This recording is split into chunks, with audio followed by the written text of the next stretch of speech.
চীনা কোম্পানি ডিপসিকের তৈরি artificial intelligence বা এআই চালিত চ্যাটবট যুক্তরাষ্ট্রের বাজারে মুক্তি পাওয়ার কিছুদিনের মধ্যেই অ্যাপল স্টোরের সবচেয়ে বেশিরভাগ ডাউনলোড করা ফ্রি অ্যাপের তালিকায় সবার উপরে উঠে এসেছে। এই অ্যাপের হঠাৎই জনপ্রিয় হয়ে ওঠা এবং মার্কিন এআই কোম্পানিগুলোর সাথে ডিপসিকের খরচের পার্থক্য প্রযুক্তির বাজারে বড় ধরনের পরিবর্তন এনেছে। সিলিকন ভ্যালির উদ্যোক্তা মার্ক আন্দ্রিসেন ডিপসিককে এআই দুনিয়ার অন্যতম যুগান্তকারী আবিষ্কার হিসেবে চিহ্নিত করেছেন।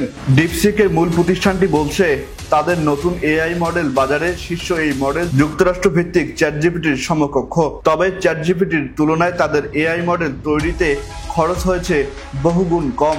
অ্যাপ তৈরির গবেষণা দল বলছে এই অ্যাপটি তৈরি করতে তাদের $60 লাখ লেগেছে, যা যুক্তরাষ্ট্র ভিত্তিক এআই কোম্পানিগুলোর খরচ করা $100 কোটি তুলনায় রীতিমতো নগণ্য।